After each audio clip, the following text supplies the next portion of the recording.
Welcome back to CheckpointXP on campus, your #1 resource for collegiate esports and the world beyond. I am your host, Norris Howard. I am joined by the wonderful, illustrious Jacob Brothers and Daniel Agbuya. How are you guys doing today? How's it going? Doing electric.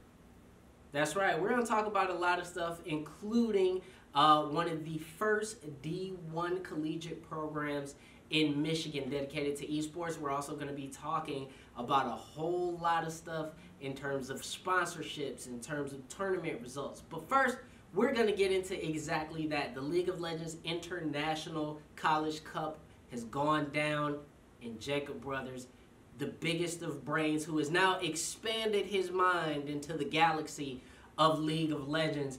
What went down at the College Cup, man? So, yeah, I am starting to expand my mind in the League of Legends, which will take some time. But there was an International College Cup, which was all offline. So everyone went to Hong Kong, which is really cool. So this is open signups, but you gotta travel to Hong Kong. Yeah. Okay. And I feel like probably some weird wires were crossed because, you know, like what's a university in one nation is different than what a university is in another nation. But yeah. Nonetheless, everyone on that level went. So there were 12 teams, and they all were from somewhere else, except 2 teams were from China, the only place to have 2 teams. Wow. But the one team from America to go was Maryville. Noted Jersey hater. Noted. That's the only thing I dislike about their program, and they got second place. Whoa. Which North America winning, for the most part, in an esport. That's worldwide. In league. That's mind blowing that a university from anywhere in North America, not just America, anywhere in North America, could go to Asia and compete. I think that is absolutely absurd, especially in Hong Kong, considering, you know, that's a major hub. So this is a huge win for Maryville and a huge win for North American League of Legends. But they didn't win. They got second. They didn't win. For North America, this is a victory. Yeah, you know, I think what you can get, Norris. Like Cloud9 could never do this, you know? Ooh, fighting words. Okay. But who actually ended up on top from the tournament? So I'll probably butcher the name, but J-May University from China was the one to win it all. They did beat Maryville in the 3-0, so it was a sweep. And then when Maryville did make it to the finals, it was a 2-1 victory for them in the quarters. Okay. So they had to battle a little bit to get there, but they got there. And in the group stage, they were in kind of like the lower end of the winning part of the stage. So they definitely really had to fight for it, while it looks like J-May didn't really have to. And then third place was Oakland University from Taiwan. Still, again, like we said, we had North America show up. They had the hard route, but they second place out of a bunch of teams around the world, that's still not an accomplishment to laugh at. Yeah, no, I think Maryville deserves a lot more credit than they're given because, like, besides their jersey, me not liking it, everything else You'll never let it go. Like, everything else about the program is great. Like, they have so much success. I mean, they're in the finals for the Overwatch Varsity Series, too. Yeah. So they have 2 teams that went to 2 really big championships, and they're not getting all the journalistic success as Harrisburg, which I think is a shame because they're doing a lot of really good stuff. It's going to be really awkward when you have a representative come in and just, like, wearing that jersey. Yeah. I won't comment on it, but... No, I think you guys are right that this is a big win, not just for Maryville, but for North America. But I also think it's a sobering sort of result, considering that North American League of Legends at the pro level is known for bringing in talent from other parts of the world to play at the LCS. And you can't help but wonder, if you got guys that can go and play at level in Hong Kong that are in the college scene now, why aren't some of those kids getting a shot at the LCS? I mean, that's what this result screams out to me, and it's pretty frustrating, I would say. It's definitely an area they want to explore, that's for sure. I mean, I bet a lot of these players, once they graduate, they'll probably get picked up by a team almost immediately. I'd be pretty surprised if they weren't. Yeah, I mean, I certainly hope so, especially pending this result. So congratulations out to Maryville University. I know it's weird to get a congratulations for second place, but you guys flew to Hong Kong and you were able to take the fight to Europe. I mean, this is it. No, but listen, America. I'm about winning, okay? I'm about winning, okay? If you ain't first, you're last. Well, but NA League isn't. I'll just say this. I think that it is a very, very awesome and pleasurable result. I think, again, it is amazing for any North American team to go out and get a result like this. So I think congratulations are indeed in order. Congrats, But- Ariel. Congrats. Yeah, but we're going to shift gears a little bit, and we're going to talk about HyperX, one of the best peripheral makers in the land. They're sponsoring the HyperX Arena out in Las Vegas at the Luxor Hotel. They are now going to be the one of the full sponsors of Collegiate Star League. So that means they are going to be providing a lot of peripherals and a lot of sponsorship support to one of the biggest collegiate ladders, one of the biggest collegiate series and organizations for esports out there. How do you guys feel about this?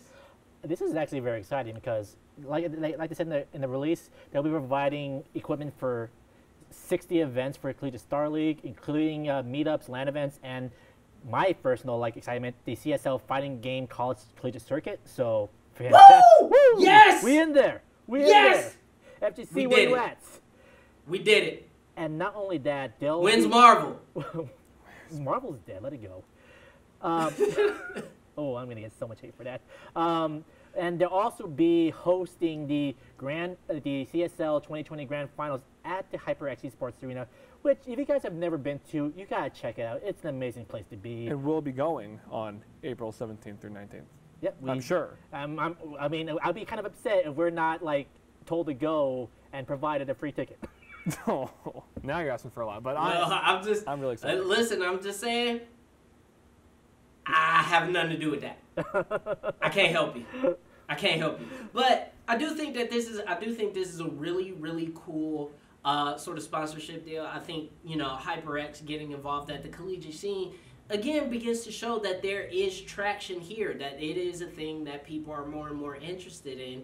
And I think HyperX, by getting involved, is also saying that they want this scene to grow and thrive. And things can't grow and thrive without money, without support. And so I think this is a really great way for them to get involved. And Collegiate Star League is an absolutely huge brand in terms of putting together tournaments. They're one of the biggest in the land. I think they're probably the biggest that isn't a first-party organization in the same way how Riot organizes their own tournaments.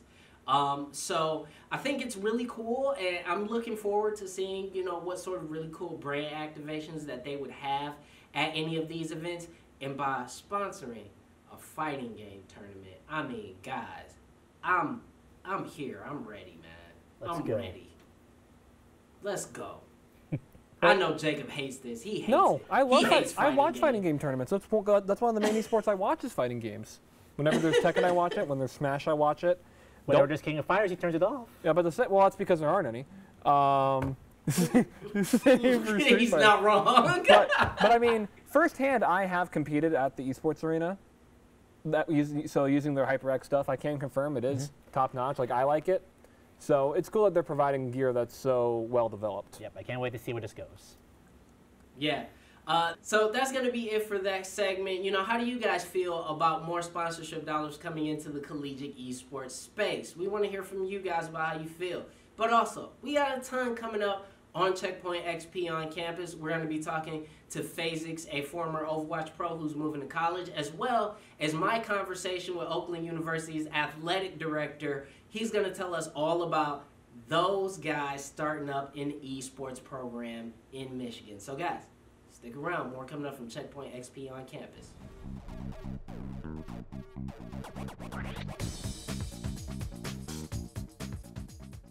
Welcome back to CheckpointXP, your #1 resource for collegiate esports. And right now, we're going to be talking to Phasix. He's a former Overwatch League pro who's making the transition to college esports. Usually, we would think it'd be the other way around. But Daniel Agbuya is going to have a really great conversation with him about why he's made that decision and his experience as a pro. Thank you very much, Norris. Now, we got Riley Phasix Taylor, former support player for the Washington Justice here to talk to us today. Thank you for joining us today, Riley. Thank you for having me on. Appreciate it. So you made the big announcement that you were retiring from pro Overwatch and going to the collegiate scene. What made you decide to retire from the pros? That's a very tough question in general, but I feel like there's not a lot of longevity for me there, just personally. I think the industry is really still growing, right? So I don't really want to take the gamble myself in pursuing it as much as I'd like to. So just in general, I think it's better for me to retire now and pursue school rather than continuing my esports career. It's always good to have a backup plan. What do you feel will be the biggest challenge or change in adapting to the college scene? Now that one's easier. So this one is definitely the time restraints, right? Because you have to balance two things at once. If you want to, still pursue school as well as pro, you're gonna have to balance both those out, which is quite difficult, I'm sure. And I think I will run into that as well, the time restraints and all that. Okay. What should college esports borrow from the pros, and and the reverse of that, what could the pros learn from the college scene? I don't really know exactly because I haven't really joined a program yet for collegiate.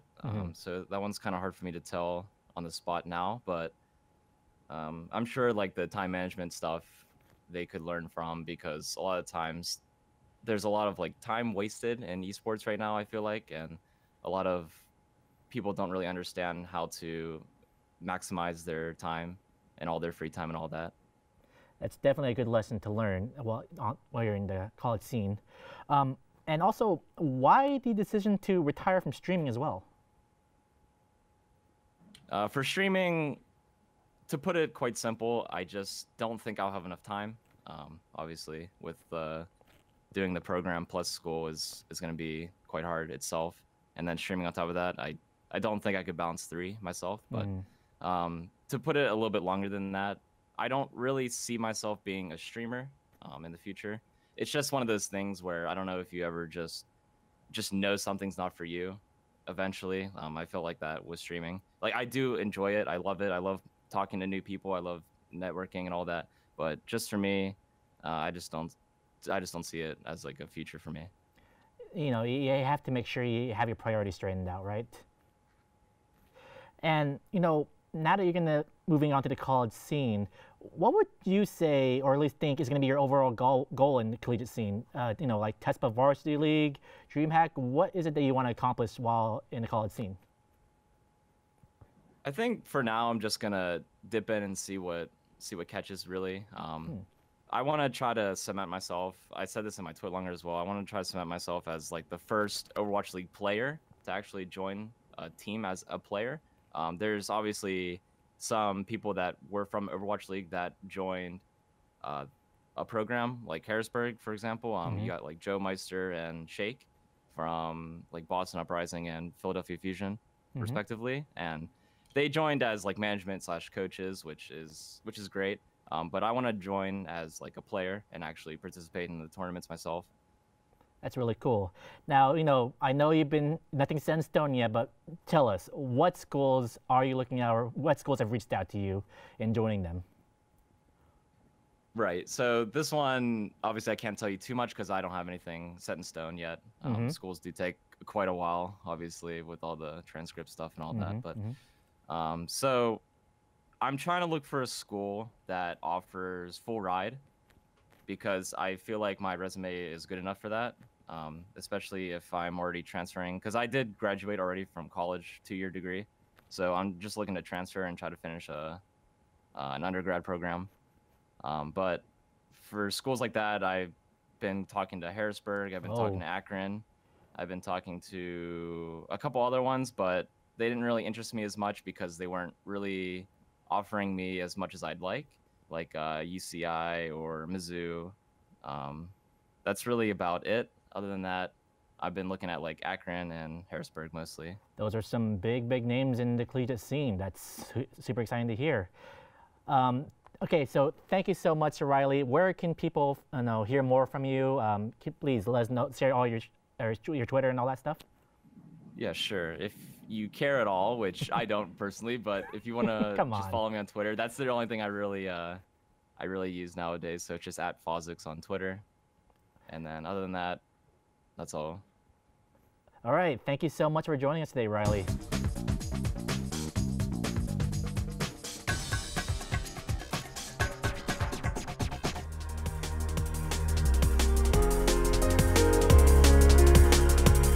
Sports. I'm here with the Oakland University Athletic Director, Steve Waterfield. They've just made a huge announcement about being the first varsity esports program in Michigan, and I'm very excited about this. Steve, thank you for talking. Thanks so much. Yeah, first varsity D1 esports program in the state of Michigan. So it's an exciting day for Oakland, for I think the esports community at the collegiate level and in Southeast Michigan.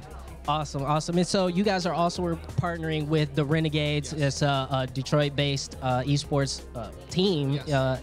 And so what went into partnering with Renegades, and who made the initial approach? Yeah, it was interesting. So obviously Game Time, the Renegades facility's in our backyard, about 10-15 minutes away. And so as we started to think about esports at Oakland, we realized they were opening Game Time. And so we reached out and started having conversations with Jeff and Chris, and it kind of grew from there as we became even more and more committed to the esports footprint and expanding it at the university. Yeah. Awesome. And so we're seeing, this grow across college campuses all across the country, even some in Canada as well.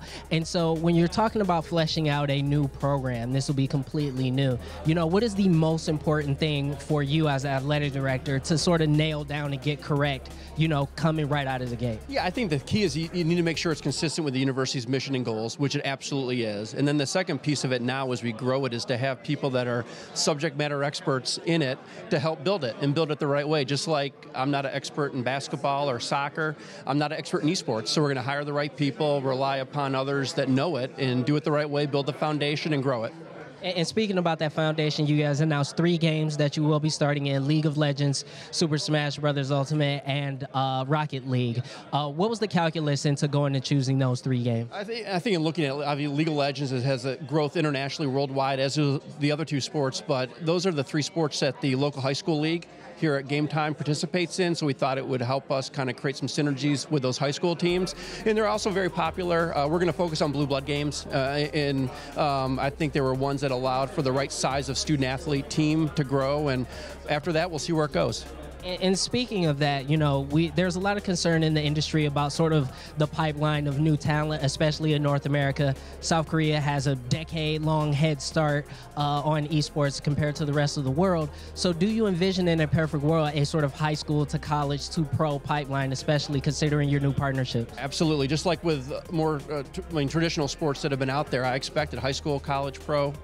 In North America and ultimately internationally. And I have 2 sons, 9 and 11. I see them and I see that growth and where that's going to go in the future. Awesome. And so for any potential Oakland University students coming in that are in high school, what would you say to them if they're interested in esports? Yeah, so there will be a link on our website, and the university's website is an intake form for potential new students as well as ones that are existing at OU. Fill it out. Once I hire a coach, we're going to give that coach the information, and they'll be in contact about how to be considered for the varsity team. And then once you get on campus, look at varsity esports, and we're happy to have them look at us. Awesome. That is Steve Waterfield, Athletic Director for Oakland University. There's going to be more coming from CheckpointXP on campus, so stick around.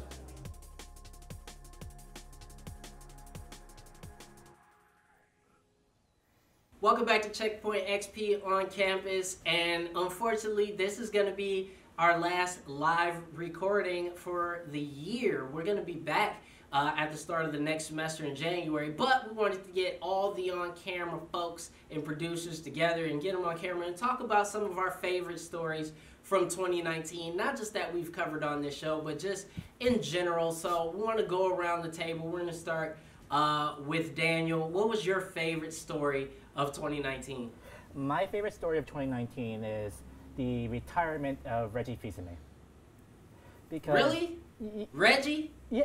What is your problem with Reggie? Do not I don't have an issue with Reggie. I'm just saying, of all the things to talk about, Reggie? No Reggie slander, please. Yeah, okay, so look, Reggie... I'm not no slander. Let me explain myself. Reggie Fils-Aimé was kind of like that first trend of CEOs who not only were CEOs, but were kind of like mascots for their respective company. Mm-hmm. Because Reggie embraced the memes. He embraced every joke that happened on his expense. He embraced it. He was not afraid to laugh at himself, and you have to appreciate that. And he became so endearing to gamers, and that when he had to retire, people were sad, and it was a big moment for a lot of us. All right, I'll give you that. So we're gonna move on to, I guess, Orange Cassidy over there. We're gonna move over to Ethan. Oh wait. AKA the grass man. Orange Cassidy. I'm a grass man. Still mad about the mustache. Anyway. You'll get over it. Anyway, keep with the theme of Nintendo. I feel like my biggest story right now has to be with Smash, and Banjo-Kazooie finally getting in Smash after years and years of japes and jokes. My favorite game finally gets its representation, and honestly, I could not be happier. And I also have like one more segment too, where I think also another big deal is Melee being out of Evo. Yes. Praise the Lord. Thank I you. just need to say that Melee being out of Evo. This year was a great please year. bring Kevin, some take semblance. take us control. Bring First of all, some I can't wait semblance till Master of Chief gets normalcy added here, to please. to We need Smash. Master You Chief. joke. And I can't wait, actually. I can't believe you went over the importance of Terry being in Smash. He's so much more important than Banjo-Kazooie. That's why everyone had to Google who he was when he came out. Well, this is just, My biggest story of the year was an actual esports story. Jacob working real hard to get on my bad side. He working real hard. But anyway, Kevin, please proceed. Please. My biggest story this year was the split between Tfue and FaZe Clan. It was That's a big deal. complete opposite of amicable, and it really showed us a lot as far as the leverage between esports organizations and players and streamers. And it sparked a lot of interesting discussions that I feel like are going to get reignited soon as that case progresses through courts and whatnot. Oh, it's gonna get ugly. Yeah, it already has been. All right, Well, so stayed with Jacob, Call of Duty. let us know. For me, my story is also Call of Duty related. It's just the announcement of the league. It's one of my. I did it with the Overwatch League too. Whenever they're like, "Here's a new team," and I would just immediately read the brand page because it was just like, it was so good. It's now it's like, here's a new Call of Duty team. Here's their brand. Here's their logo. Here's their merch. And I looked at like all 12 teams, and I was like, this is so exciting. And it's about to start, Yeah. so it's also so exciting. For sure. And for me, it's definitely got to be Blizzard and their reaction to Blitzchung and his political statements. Oof. It was one of the first times we had seen, massive public pressure on a video game company for, in my opinion, the total right reasons instead of just being ridiculous as usual. And Blizzard had to cop to it, and I think that was something that was very powerful for me, and I thought it was a really great story over 2019. But very quickly, around the horn, what's going to be big in 2020? Same order. Daniel, go. What's going to be big in 2020 is that we're going to see Smash become the new hot game of the collegiate esports scene. Mm-hmm. I think so too. Master Chief and Smash. God. Hopefully. It was a joke, man. He took it too far. gonna It was happen. a joke. Knack 3. What the hell? Hey, my man. And me is Sonic Adventure 3. No, it's going to be the Call of Duty League. Yeah. Just all the drama that's going to spiral out of that. I cannot wait for just constant tweets that are only negative. And I'm going to say that home and away is going to be a bigger success than I think people give it credit for. I think it may actually work out quite well for both Overwatch. Maybe not so much for Call of Duty, but Call of Duty League may surprise I think the us complete too, opposite. So. A lot of people love them some Call of Duty. But that's going to be it for this year's crap, guys. You made a CheckpointXP whole on season. campus. Yeah, we will be back. So tell your friends about us. We'll be back in 2020 when the semester starts back up again, and there will be more collegiate esports news to be had. I want to thank all the guys right there at that table: Daniel Agulia, Ethan Schneider, Kevin Kelly, We did it, guys. Jacob Brothers. I want to thank all of the UNLV staff who help out behind the scenes. They're absolutely amazing. We also want to thank all the staff here at CheckpointXP that help out, including Weirbeard, who's looking very strangely at his phone, and now he's making a very angry face at me. And we also want to thank you guys for being listeners, for being viewers.